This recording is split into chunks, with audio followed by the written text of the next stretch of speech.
A real-life Bloodline member recently showed his concern over WWE's current treatment of Jacob Fatu following the Bad Blood Premium Live event.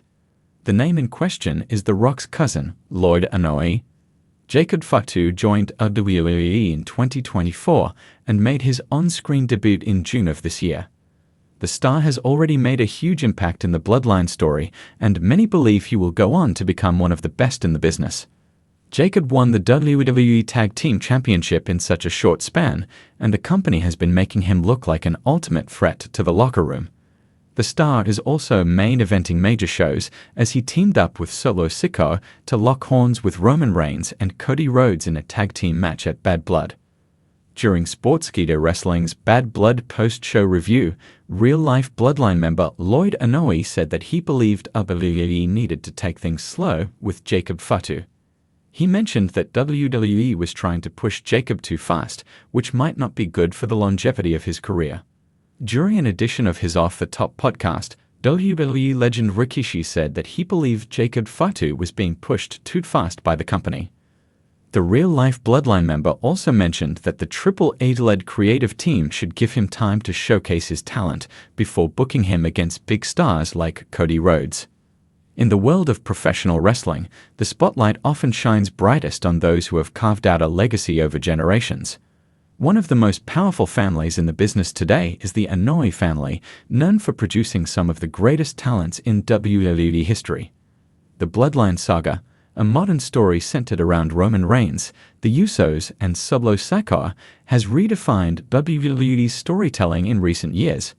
But not every member of this prestigious family is being treated with the same reverence or opportunity. Jacob Fatu, the Samoan werewolf, has been tearing it up on the independent scene and in Major League Wrestling, MLW, but his presence in WWE is glaringly absent.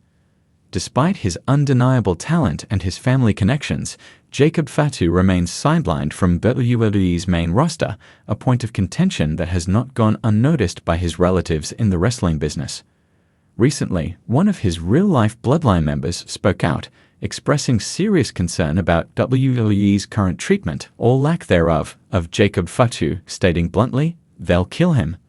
Jacob Fatu is no stranger to success.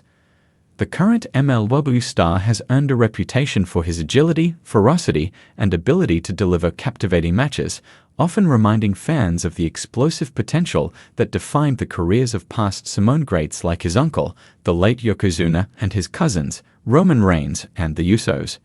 Jacob's heritage runs deep, and his wrestling pedigree is something that would make him a natural fit for WWE's main roster. Yet, despite the lineage, Jacob has been notably absent from WWE programming. He has not had the opportunity to showcase his talent on the biggest stage, even as the Bloodline story continues to dominate WWE's television, raising questions about WWE's treatment of this rising star. Fatu's exclusion from WWE has puzzled many fans who are familiar with his work outside the company. His hard-hitting, high-flying style, combined with an aura of intimidation that few can replicate, has made him one of the hottest prospects outside of WWE. His long reign as MLW World Heavyweight Champion is a testament to his star power. Despite these accomplishments, WWE has yet to offer him a spotlight on the grand stage that his cousins are dominating. In an exclusive conversation with one of Jacob's real-life Bloodline members, there was palpable frustration regarding WWE's treatment of Fatu. The family member, who wishes to remain anonymous, opened up about the overwhelming concern that WWE may be mishandling a talent of Jacob's caliber, possibly diminishing his career before it ever truly takes off within the company. "They'll kill him," the family member said with a mixture of sorrow and anger. "Jacob's got everything it takes to be a top guy. He's got the look, he's got the pedigree, and he's got the skill to hang with anyone in that ring. But if WWE doesn't bring him in soon, or if they bring him in just to joke him out, they're going to kill what makes him special." This sentiment echoes a broader concern within the Anoa'i family. WWE's booking decisions can often elevate or derail careers in an instant. With stars like Roman Reigns and the Usos receiving top billing, there is a fear that Jacob could either get lost in the shuffle or worse, be relegated to a mid-card role that doesn't fully utilize his potential. There's no reason why Jacob shouldn't be part of the Bloodline story, the family member continued. He's family. He's a killer in that ring. I don't understand why they haven't brought him in yet. But they have to be careful because if they bring him in and they don't book him right, it'll destroy him. They'll kill his mystique, and they'll kill what makes him Jacob Fatu.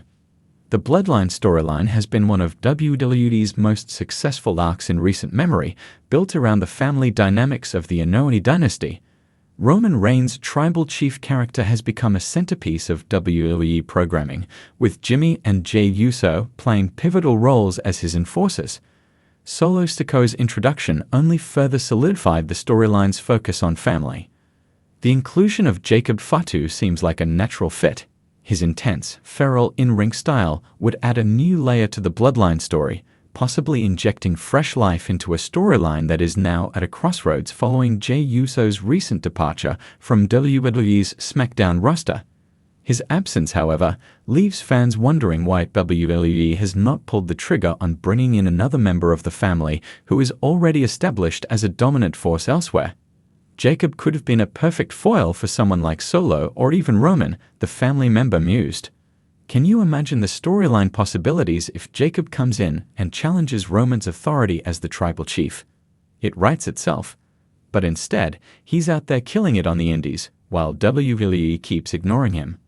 Jacob Fatu's success outside of WWE mirrors that of other major stars who initially made a name for themselves on the independent scene. However, WWE's reluctance to bring him in raises questions about the company's approach to talent acquisition, particularly when it comes to established family members of their top stars. Part of the issue may stem from WWE's hesitancy to bring in talent who have already created a distinct persona outside of the company. WWE has a history of repackaging wrestlers to fit their own narrative and branding. With Jacob Fatu, there's a fear that WWE may try to alter what makes him unique, much to the detriment of his character and career. There's always a risk when a guy like Jacob goes to WWE, the family member admitted. They've got their way of doing things, and sometimes that doesn't work for everyone. Look at what happened to guys like EC3 or Karrion Kross. They had all this momentum outside of WWE, but once they got there, it was like WWE didn't know what to do with them. I'm worried the same thing will happen to Jacob.